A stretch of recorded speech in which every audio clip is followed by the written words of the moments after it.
What's up, party people? BV here, and welcome to a special edition for episode 6 of Retail Media Vibes, a doing business in Bentonville podcast. We are recording live at Podcast Video Studios here in Rogers, Arkansas. So I've had some amazing guests on the show for episodes 1 through 5, and I thought it'd be great to bring back some of the great guests. So episode 1, I had on my good friend and retail media expert, Tom Bryden. And we really vibed around agentic shopping and Summerween. So now we're going to relive some of the best parts of episode 1. First topic we have is Summerween. I know, what did I just say, right? Summerween. So, I mean, it's basically Halloween in the middle of the summer. So this has been like a trend that was happening on social where people were, starting to get in the Halloween, we'll call it Halloween spirit, no pun intended. Pick up the Halloween spirit in the middle of July, June and July, right? And so, retailers are really leaning into it. So is this something just made up to be a marketing stunt now, or is this really becoming a retail strategy? So, what do you think? Do you think retailers are pushing shoppers into Summerween, or do you think the shoppers in the social media culture is pushing retailers into jump in a little bit early? What are your thoughts? Yeah, I mean, I do think there's a cultural component to it. There's also a US culture versus other countries component to it as well. I think like something I noticed having lived here for 10 years is that the US goes big on holidays in general, which is great. I think It's awesome that we celebrate these big seasonal tentpole things. I personally feel it's a bit early. It's, October where we live is fall foliage and cooler mornings. And it's tough for me to get in the Halloween spirit. But that being said, it works. Like, if you can extend out a big buying period, right. There is an opportunity to increase revenue, especially if you're a brand that naturally and organically plays in that space. So I can see the benefit of it from a brand and retailer standpoint. And if, the average consumer is embracing it and doesn't feel that it's kind of off topic or too early, then why not? Yeah. I mean, it feels like it also fits a certain niche of people who are really into Halloween, right? And so starts to get them into the spirit. Also, to your point, if you start to extend the season, incrementally, there's opportunity to, grow revenue, right? Yeah. Make more sales during that period of time. So, if you were advising a brand, which you do often, right? Would you tell them to lean into Summerween or just kind of wait it out a little bit longer to see, because I think it's interesting to figure out how certain brands could play, right? Other than the people who are creating just these products that, are sold for Halloween for decor or candy or et cetera. Yeah. I mean, I'm a media guy, so I'm always going to go with the data.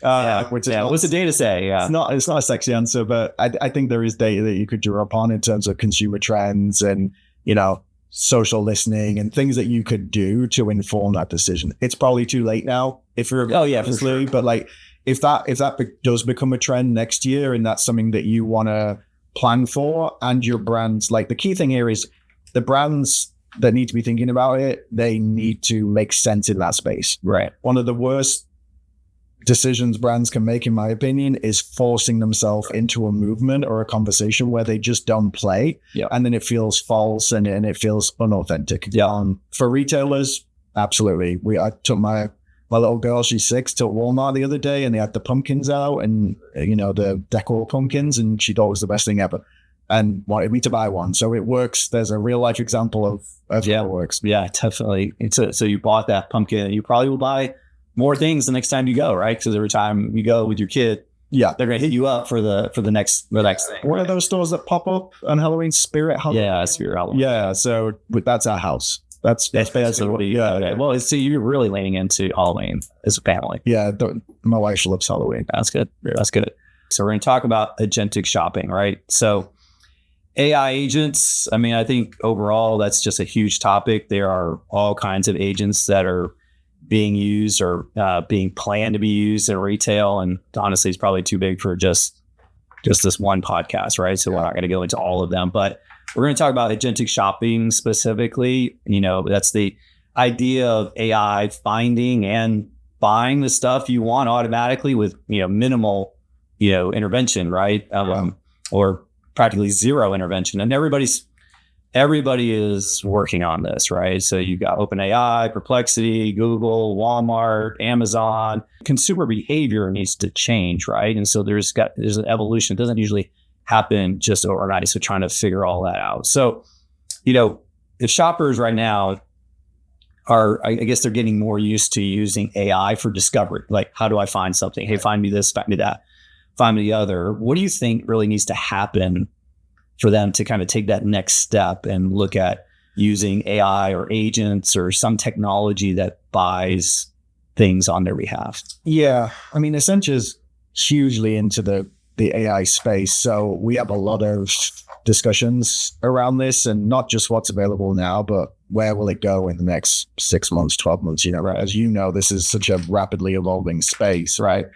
What you know now is going to be outdated by the end of the year. So I think if I take your adoption question first, right? I would look at something like, if I made an equivalent or a comparison, that's what I like to do when I'm thinking about adoption, which is like, if I look at the iPhone, the way that you used to unlock the iPhone was you had to put in a PIN, and then it moved to fingerprint ID. Yep. And there was outcry about that. There was, I don't want my fingerprint in a database and PII and sure things. Yeah, very much. Yeah. Apple kind of said, tough luck, and kept going, and people adopted it. Then Face ID came in, and people got even more upset about Face ID because they felt like it was an infringement on their personal space. Well, now 50% of the world unlocks their phone with their face, probably more so if you count all the now you can get through security in the airport, right, with your face, right? So I know that's not exactly what you're asking me, but if I link it to giving up control and doing something that maybe feels strange now, but won't in 6 months, a year's time, I could see this topic and agentic shopping going that way. I think exactly what you said, though. I think people will start with the mundane, the repetitive, the low risk in terms of cost elements of it. But, you don't go to a travel agent now to book your flights. You go online and book them, and you hand over thousands of dollars, and you trust that when you do that, the airline or the hotel company is legit. True. And so, I would be an early adopter of that. Yeah, for sure. Yeah, I think this coming holiday season is going to be a key time for this, right? So, with everybody working on this, and, the idea that, consumer and shopper behavior may be adjusting, like, I think there is going to be an opportunity to really see what the appetite is with the general public, with using AI for shopping in a lot of different ways, potentially even agentic as well. I think one of the patterns or trends that I've seen is the ongoing tension between what you would consider brand level marketing and media, and then shopper retail focused marketing and media. Yep. And for me, if you're going to ask me for a hot take on that, I think there's a world in which they both play together. But at the end of the day, like, if I was to ask you, like, why does a company want to build a brand? What would your answer be to that? To sell products, right? To make money, right? To generate revenue. Yeah.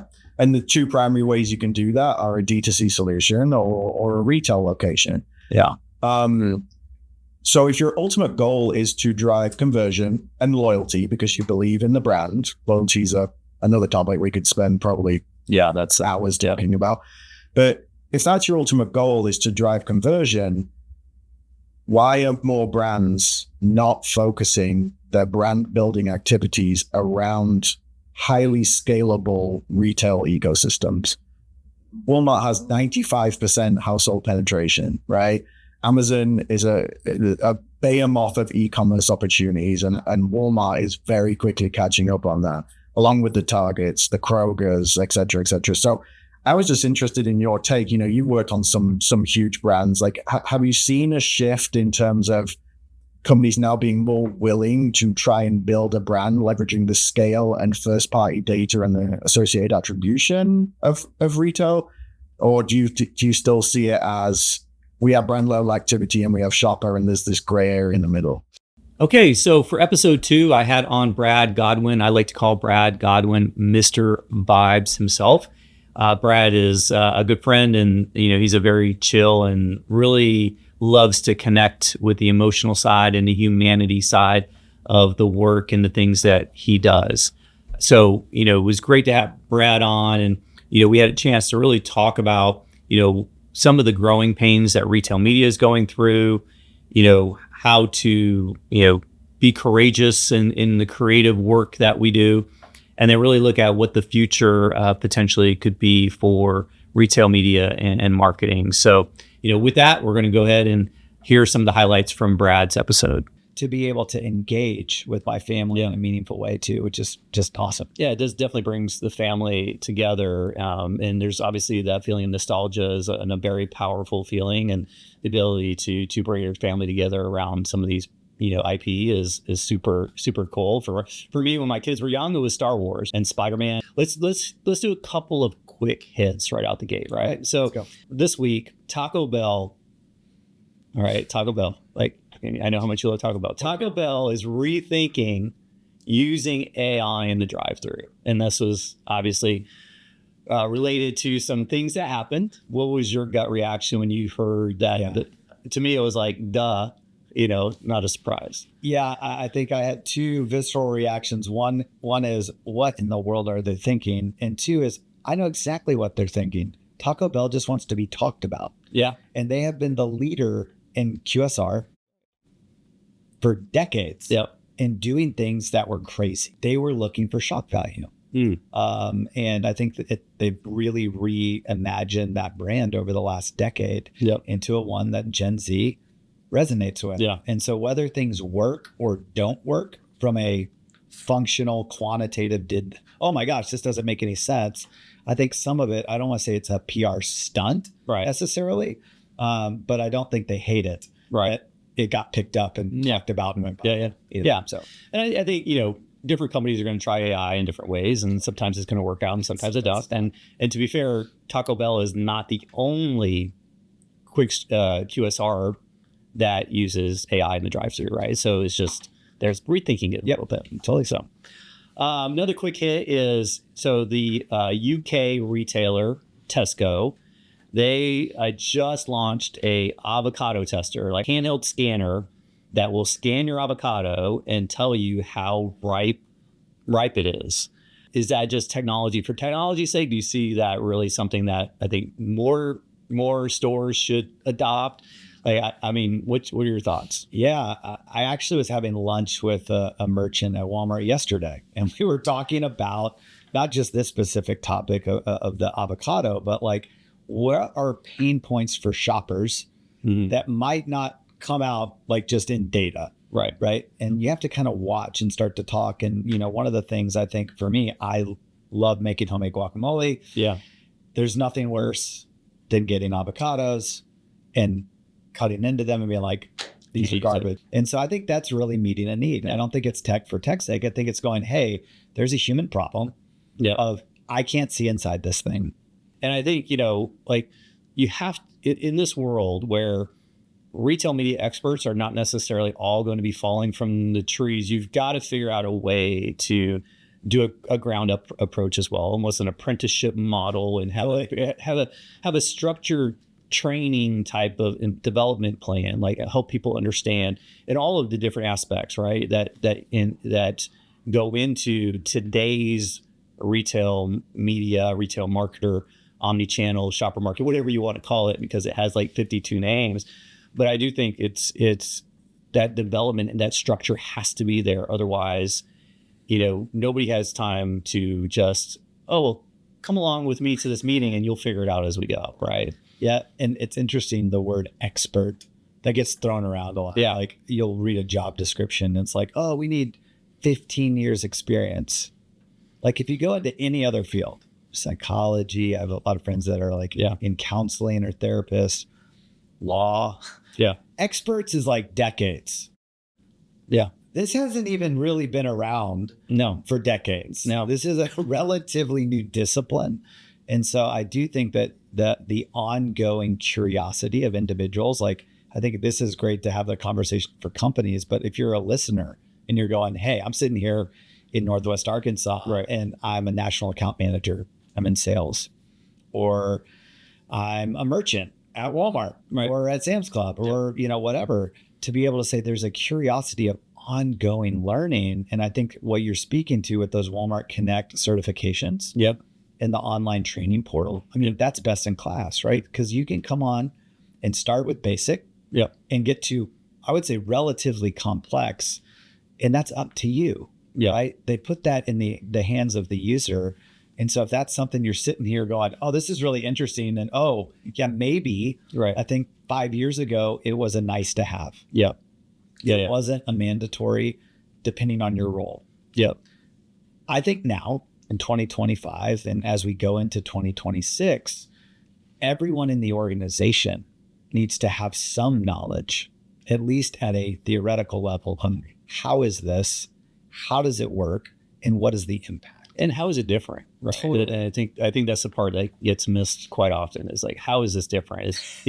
We're just talking about banner ads, right? And it's not, there's more to it. Absolutely. And again, as we mentioned this earlier, but as retail media continues to expand and more tactics start to get thrown in the bucket, like how do you make all of those work and orchestrate media that is actually going to work for that specific retailer for your brand? Absolutely. So awesome. Yeah, I'm really interested in the space. And again, as I have conversations with more and more people and just, trying to hear more about like how things are continuing to grow and evolve in the space. And so, we'll see how it shakes out, man. It's a crazy time for sure in retail media. All right. So we're going to move on to our next topic, and it's still talking about retail media, but we're actually talking about another channel within the retail media space that all of a sudden has kind of blown up, I guess, this year. So last year, it was in-store retail media was all the buzz. Everyone was talking about in-store retail media and like, how do you do it? Retailers were investing in signage at TV screens and stores. But now it feels like that's pivoted a little bit. And now the new darling is connected TV or CTV, right? And so retail media connected TV ad spend is planned on growing almost 50%, 45.5% this year. I'm just curious on what your point of view is on really on the part of how do you transact or how you convert with these when it really, if you ever looked at a commercial before, it was always about awareness, telling the story, trying to brand lift, et cetera. Now we're giving these exit strategies. Yeah. Well, first off, we got to give a moment to whoever the PR person is for QR codes. Because they came, then they went. Yes. They got ushered back in during COVID. Yep. And now they are back in full force, right? So don't call it a comeback. It's a comeback of the year QR codes. But I think, as you were referencing, I just love to look at human behavior. Me too. Human behavior is in watching my kids, watching my spouse, observing myself and my own behavior.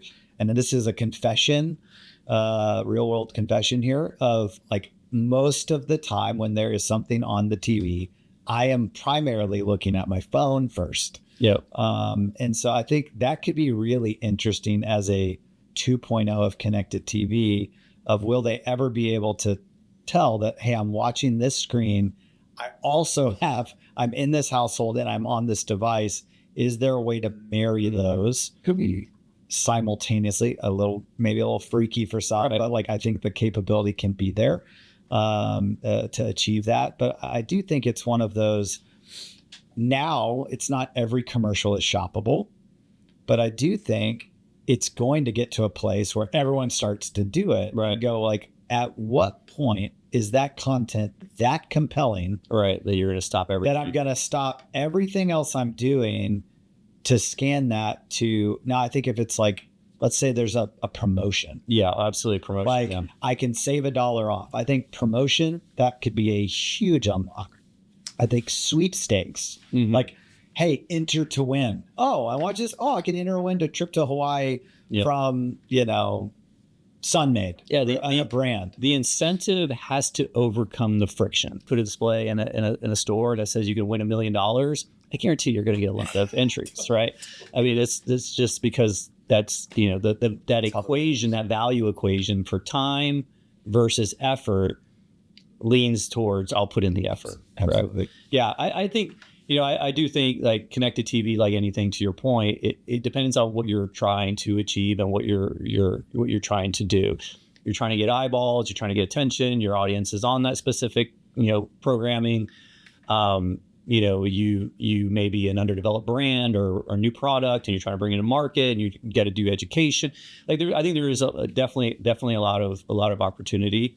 And I do think there is more to thinking about what does conversion really look like, right? And I think also the measurement side of things aren't really well developed as well. And at that stage, I mean, I'm sure a lot of really smart retailers are figuring that out. So I'm not saying that it won't ever get there, but I think that also when you look at how much it's going to cost to do this and what the measurement and value you get out of it, if you're not looking at things holistically, it may not look like the best decision every single time for sure. Yeah.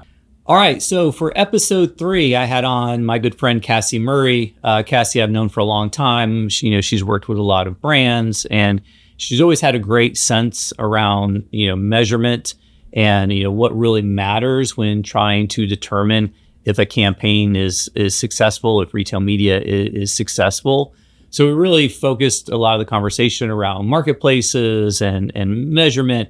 And so it was really great to have her authentic voice in that conversation to really bring to light some of the challenges and possibly opportunities that we have in retail media around measurement as well. So let's roll it with Cassie.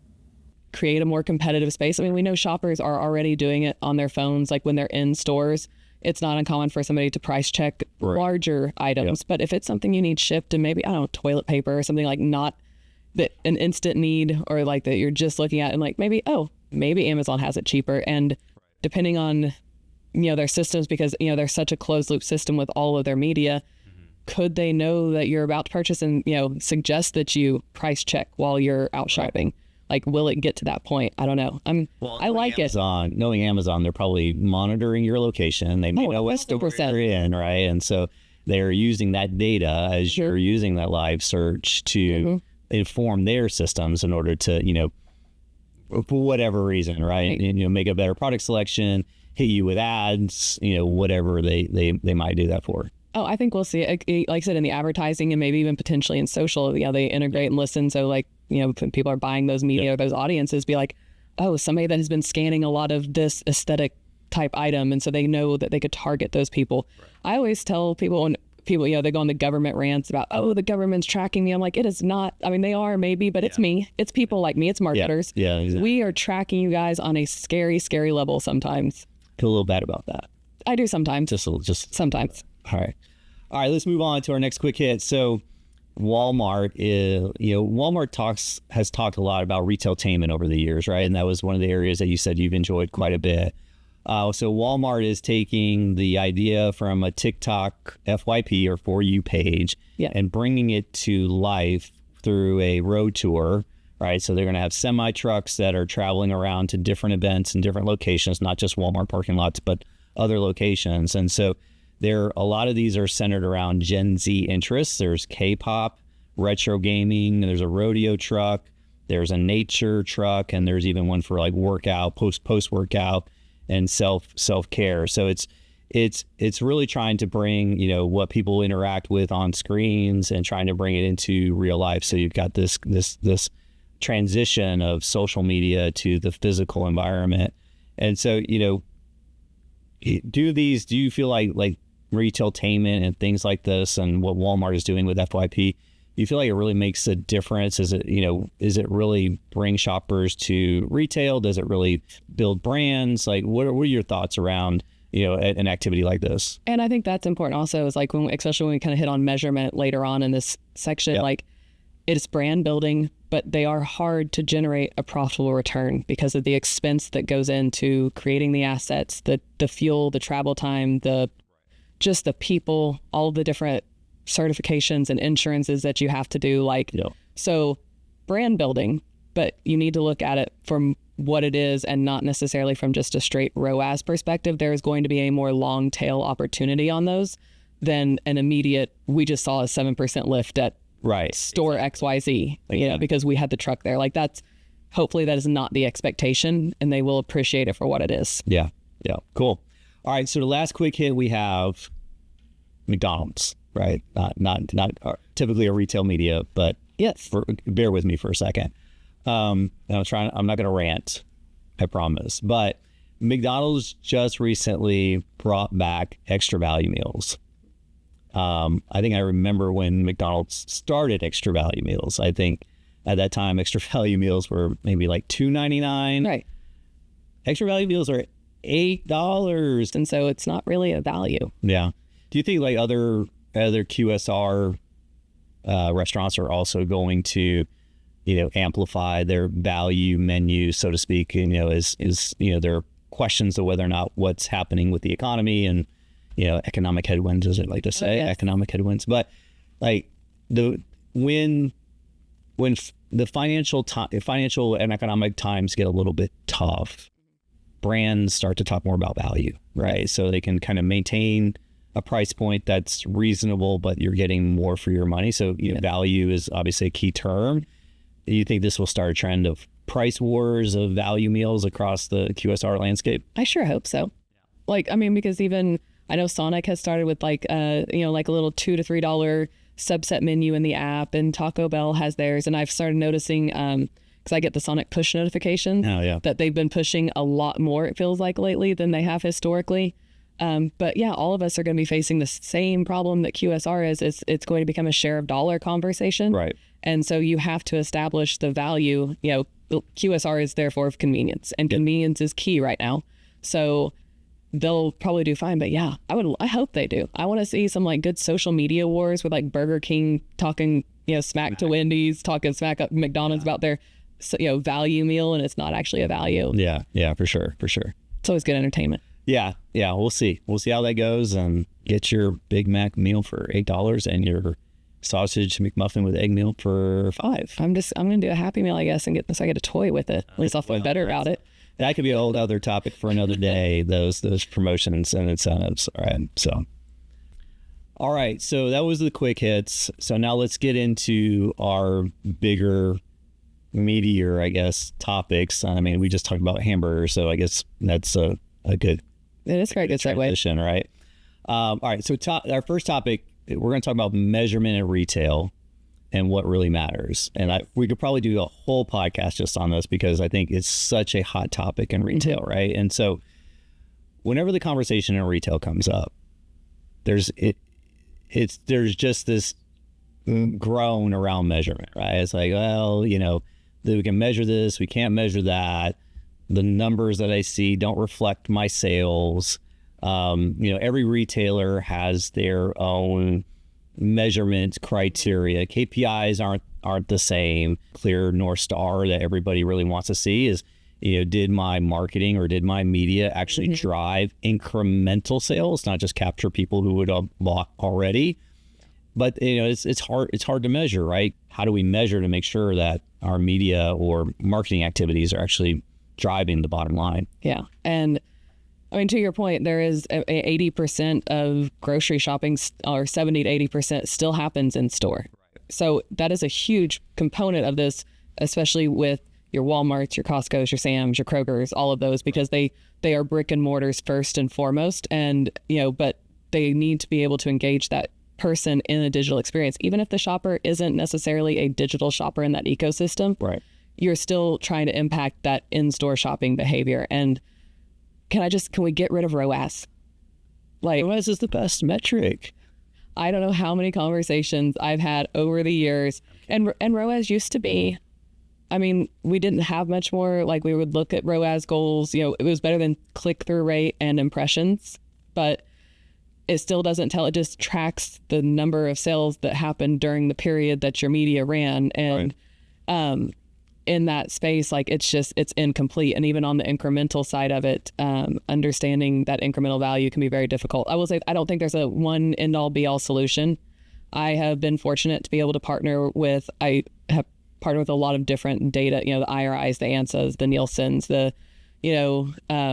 most recently I'd onboarded a newer company called Peak, and they were using AI modeling to kind of flatten out all of those other things that happen in a market, you know, weather trends and things like that. But also to look at it from a cross-retailer perspective, because that is the other big issue with this is Walmart's reporting is not going to be the same as Kroger's reporting. And even the impact of something like search, you know, Kroger could be driving more incrementality in your search, but have a lower ROAS just because they don't have the space to grow like Walmart does. And so kind of levelizing that playing field, even for me in that space, I was with fresh and frozen items at Dollar General. They only get a truck once a week.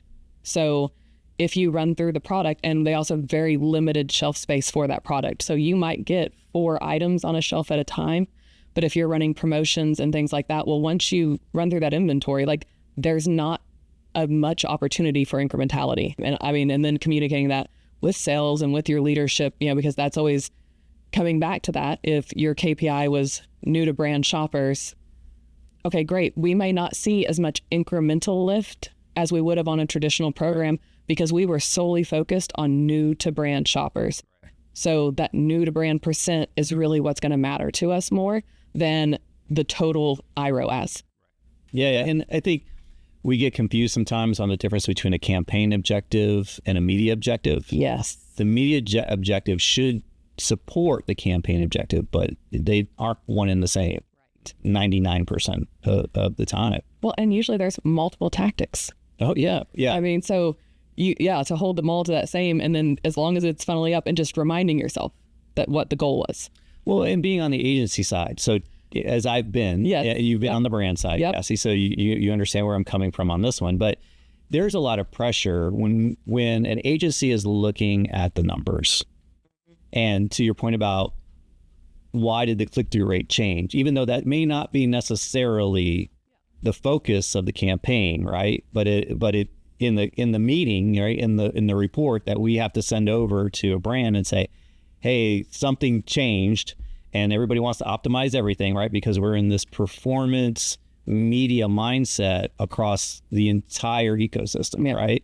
And so it adds that pressure, right? What I've seen generally in my career has been like when you do a campaign with the right communication strategy, right? It's the right idea, the right communication, the right media channels working together, you're going to see good results, right? Right. Whether or not, and I understand why, right? I understand everybody wants to justify why things were spent the way they were and make sure that you can repeat it again the next time because everybody wants to get to a formulaic result or formulaic process. Oh, if I do this, this, and this every time, I'm going to get X% of improvement in sales. All right, for episode 4, I was very fortunate to have on the CEO of HashCoo, Joel Ponce, who is a long friend and one of the most curious people I have ever met in my life. That guy just loves to learn and is always, feeding more information into that amazing brain of his. And it was great to have him on to talk about gaming and advertising because I think his perspective there really brought to light some of the opportunities and challenges there. And then, on the technical side, Joel really has a great thought around how AI can impact marketing and marketers and what the role AI can really play. So with that, let's go ahead and hear what Joel had to say in that episode. We're going to talk about gaming and advertising and commerce, right? And as we spoke about earlier, everyone's time, people's time, is fractionalized, but there's a huge amount of time being spent in gaming. I think, for a while there was the conversation that everybody's a gamer. Then gaming as a form of entertainment is, definitely part of our culture.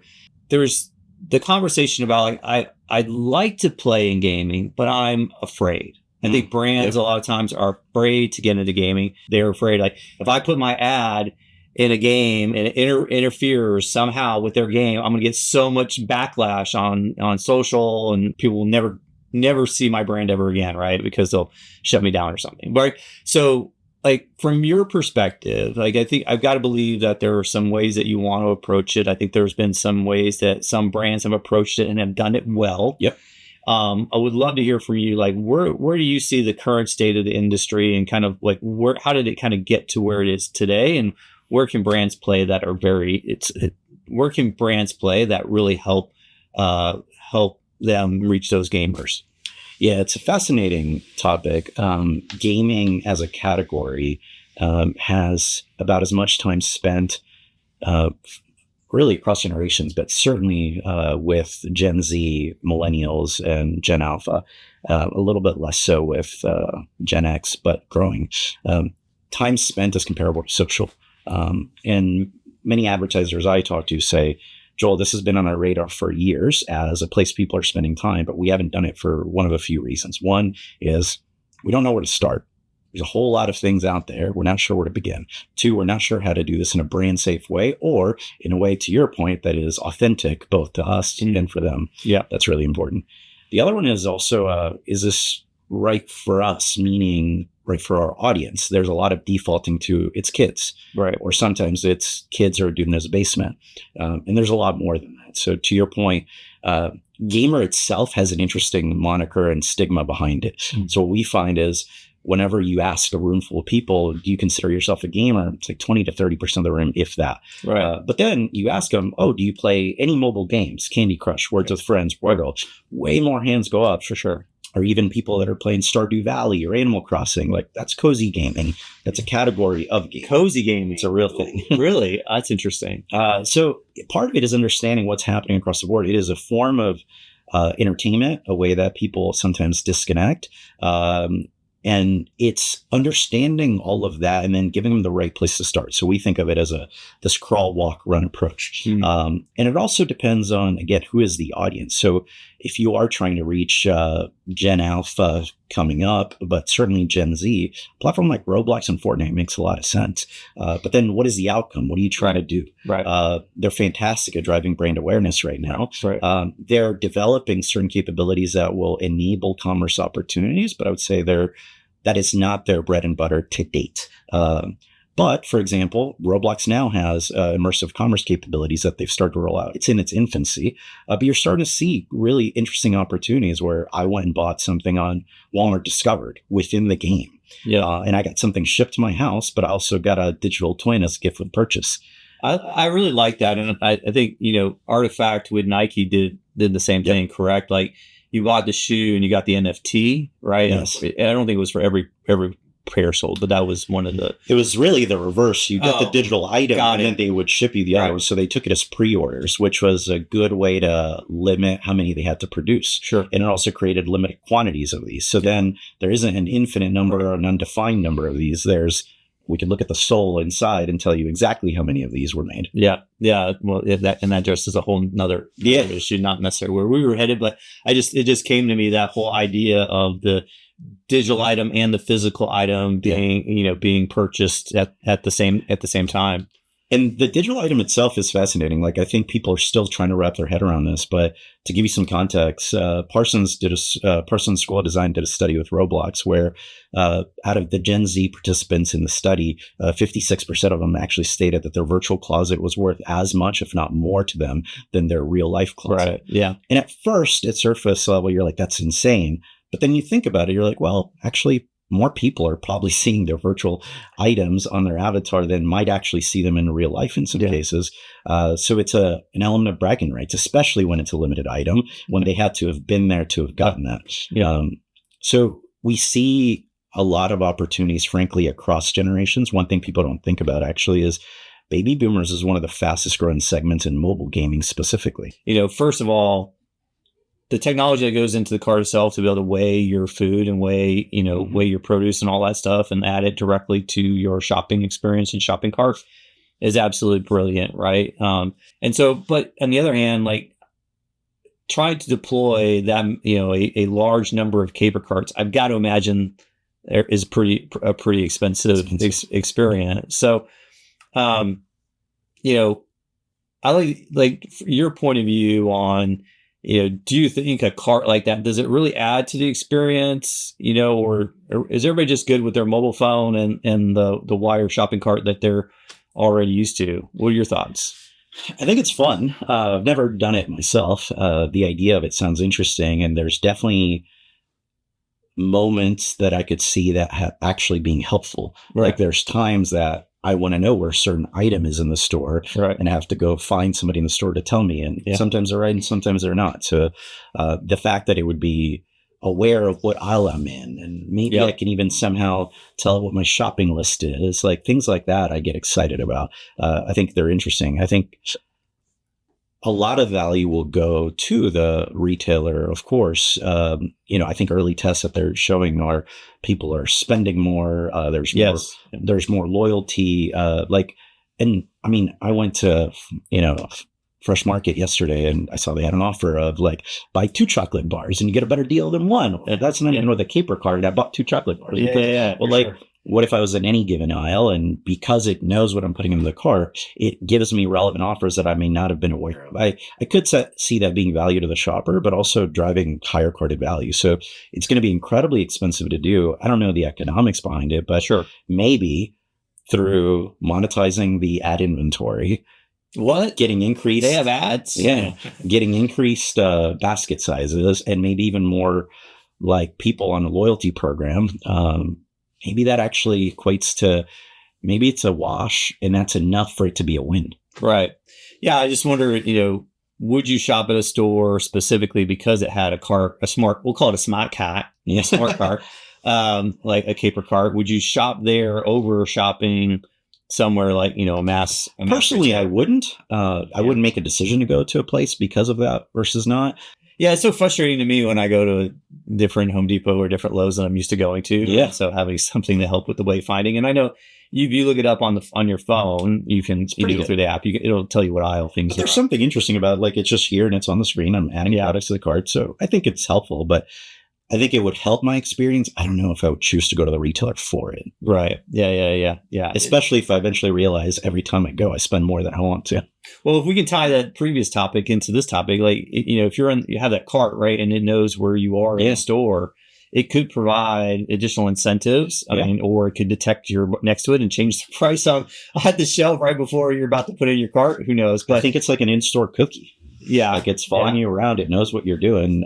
If nothing else, it's a really expensive but probably compelling data research project. Yeah.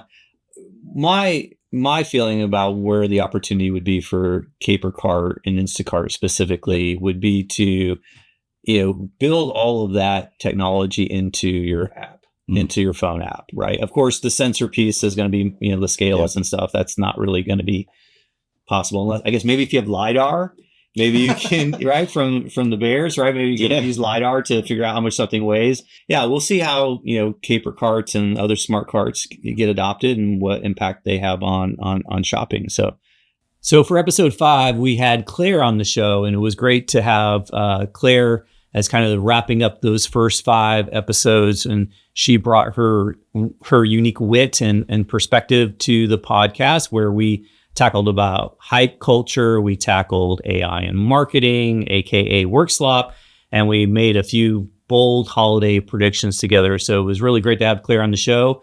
And so let's hear from Claire. So work slop is a phrase that's being thrown around the workplace now for people who are using AI. It's in AI generated content, whether it's emails or reports or documents. And then they're throwing it over to whoever they have to send that document to, and it's not accurate, right? There's mistakes, or it's not the right content. And then the person who receives it then has to go through this process of trying to validate that information that has been put into that document. And so there's been studies that have said that work slop is costing a lot of time, and all that time is accumulating to lots of dollars. So, my question to you is like, have you seen Workshop? Have you like actually contributed to your Workshop? For sure I have, especially in, whenever you're jumping into a new role and you're having to hit that learning curve. And I mean, I'm in a whole new industry that I've never been in before. And so I was heavily relying on AI and chat to help me better understand it. And now that I'm past that learning curve, I feel like I'm not integrating with it as much. But even the other day, so we're redoing our website right now, and we are tapping into chat quite a bit, but we've got a tailored chat that should and does know our industry and our company through and through. And so I feel like if more and more companies do that for the brands that they're marketing for or themselves, I feel like that will help. But even the other day, we were working through the website and we were chatting through some copy options, and I made the comment, I was like, man, I feel really bad for a lot of copywriters out there, because I feel like that is one of the roles that AI could potentially replace. But to your point on Workslop, and even what chat spit out for us for a one-liner, it's like, no, this still needs a human element to review it. Yeah. Yeah. And I think, first of all, with AI in the workplace, it's all new, right? And so there tends to be opportunity for mistakes, people misusing it in different ways. Yeah. Maybe AI wasn't the right, tool to use for a specific request. So I think sometimes it may get overused, and so that I think leads to it. Some people may just be lazy and don't want to, or we'll do it the other way. Maybe they just don't have time. They're very busy, right, and don't have the time to really check the work, right. And before it gets sent out. I do think that this will correct itself over time, but I think ultimately the person that is creating the content, whatever it is, if they're using AI, they are responsible for the accuracy, right, and completeness. Right. I also think about it a little bit like it's like having a more junior level employee that it works for you that's maybe new. Yeah. And so you try to also help them get the content correct, but they are going to make mistakes, right? You train them and they're going to make mistakes. So I do think this is a temporary thing for sure. And there's obviously, as people get more skilled in using AI, I would expect that work slop will decrease again. But I think, when it comes to hype marketing, like I said, there's a few different angles of hype that can be built, right? So it could be a limited edition product, only available for a limited time. There is, you don't know what you're going to get in the box. I don't know if that necessarily works well for CPG, unless it's like, but there's that. And then there's the collaboration, right? And so there's some sort of partnership. I think Oreo had. I was in that. Yeah, I had Supreme Oreos, and those sold out instantly. Malone and Selena Gomez. Yes, yeah, and it just builds all that hype. But to me, in some cases, hype marketing works. Sometimes it doesn't. Sometimes I roll my eyes. Sometimes I get really excited. So, like, in your mind, like, what do you think really makes hype marketing work? Well, I mean, even bringing it back to the other topic, you've got to have a product that works and branding that works with it. So, I mean, at first, using the Oreo Post Malone as an example, at first I was like, what? Why is Post Malone making his own Oreo? But then, the marketing behind it, and then actually trying the product, which I love Oreos, but yeah, that's my kryptonite. Yeah, same. And I loved it. And I think the campaign performed, from what I hear. It did really well. Right. So I think, you've got to have the right product and the right marketing behind it. Yeah. Or branding behind it. Yeah, and you also see the collabs even in the QSR or fast food space quite a bit that actually drive a lot of hype.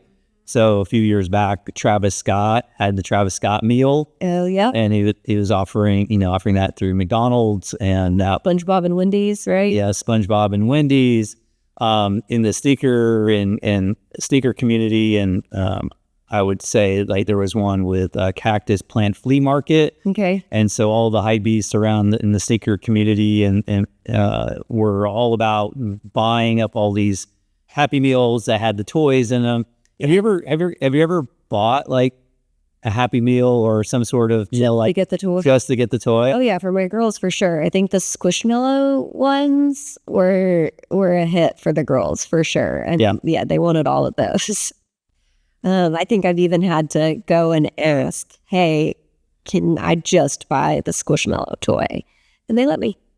So do you think hype marketing will always work, or do you think, I mean, obviously you have to have the right pairing, but like, do you think people just go, not another mystery box or yes and no. I mean, I think it's also just trends and what people are jumping on with trends. Yeah. I mean, even using like the surprise, like the things that are boxed. I feel like it's more so in the toy space where you don't know what you're going to get. Candy could probably play into that. And cereal does that. Yeah, actually, Dum Dums even do. Like, think back to the Dum Dums, like the purple question mark wrapper. Oh yeah. That's the original. Right. Yeah. That's the original surprise. But I mean, my kids love that, and now it's across almost every single toy. Like there's Barbie, there's those puppy doll. I mean, there's everything. You don't know what toy you're gonna get, and it's gamification. You gotta try to get them all. Yeah, it is. I guess there is a certain level of gamification, as well, to it, because I think of it as like the Pokemon mentality. You got to catch them all, and kind of thing. I do think the timing has to be good. Yeah, the partnership has to be right. You have to know your audience, right? Because the other thing too is if you put something in a box or you collab with somebody, and that user or that customer is a big fan and they go and they buy it, are they going to come back and buy your product when it's not a collab anymore, right? And it's not, it's just the regular product. So are you? Well, by then there might be another trends that that brand switch over happiness too. I know I do think as long as there is an opportunity to build excitement, right? And that's what marketing is, right? You're trying to build demand, right? You're trying to build a desire for a certain brand or product, right? As long as that can work and it's done in the right way, the right product, right collab, I think hype marketing will continue to work. It'll continue to catch me for sure. For sure. But and so I think hype marketing is really going to stick around. Well, and I mean, yes, we talked about collabs, but I feel like we only briefly touched on like the limited edition side of things. Yeah. And looping it back to, do I like Taylor Swift's new album? Dude, she has crushed it when it comes to hype marketing. Oh yeah. All of her limited edition albums. I was looking at a infographic the other day that shows Taylor Swift's album sales by album. And I think it was the Midnight's album where there was an uptick and then another uptick for the 1989 Taylor's version. But the reason that the Midnight's album had such a high point of sales was I think that was her first one where she had multiple vinyl editions, so you could collect all of them. And then with this, the Life of a Showgirl, I don't even know how many she had, but I mean, I think at least 8. Don't quote me on that. And they were all limited edition. You could only buy them for 24 hours. So she released it on her website for 24 hours. And so then the graphic shot up for Life of a Showgirl because there were so many unique versions of her album. I mean, and yeah, it got a little annoying with the marketing of it, but also she knows what she's doing. And people are still coming back for more. Yeah, she's a machine for sure. Yeah, that's so cool. This holiday season, this is my prediction. Prediction number 1 here is I do believe that agentic shopping will actually go mainstream, well, more mainstream than I think we expect. I actually think that more people or more shoppers will buy through AI, through live stream, which I know live streams have had a surge, and then they've kind of quieted down. Now they've kind of normalized. There's obviously all this excitement about agentic shopping and using AI to shop. And now we have these very powerful tools that can do a lot of this research, and they allow us to find gifts, right? We don't have to sit through a live stream and wait for the gifts to show up, or to buy them. We can just find them directly on AI, through AI, ChatGPT, etc. So that's my prediction. My prediction is that we're really going to hit its stride. I think it's going to drive a lot of adoption, and more people will buy via agents and AI than they will through live streams. What do you thought? I totally agree. Even the other day, this was at holiday shopping, but the other day we're renovating our house, or a portion of our house right now, and I needed to order some windows and doors. And I was trying to do just research on my own via Google, just shopping online. And I was like, you know what? I'm just going to go in store to Home Depot, or I think Home Depot. I don't know which one. I went to Home Depot or Lowe's, and I was like, I'm going to go back to the back of the store, talk to a person. They can help me plan out the whole thing. I hate to say this. It was not helpful at all. He just asked me to pull up my item SKU, and I was like, that's not what I want. So I left. Along with using chat, I also used Home Depot's AI chat feature on their website. It was amazing. Yeah. I finally found what I was looking for. I was looking for matching windows and doors, and a single door and a double door. And I used it, or I found it all via the Home Depot AI chat. So yes, I had a little bit of help from ChatGPT, but so, I mean, yeah, I think if I'm using it for home renovations, people are definitely going to be using it for. Do you use ChatGPT to talk to the Home Depot app? They could work it out? No. And actually, I mean, truly, Home Depot's was a lot more helpful than ChatGPT. Well, it should be, all right? It has all of the data, right? So it should be able to be more helpful. So, exactly. Cool. All right. What's your bold prediction? Give me one. So I feel like this one has honestly been trending upwards over the last few years, but it's definitely trending in my household. We are leaning more towards experiences and subscriptions over physical, I say toys just because I've got little kids in the house right now. Yeah. But over physical items. I mean, even the other day, I almost asked Chad for some new loafers, and I was like, no. I need to get something that's more of an experience or more of a subscription. Yeah. And so last year for Christmas, I asked Chad for some pottery lessons over time. So it was a subscription and an experience.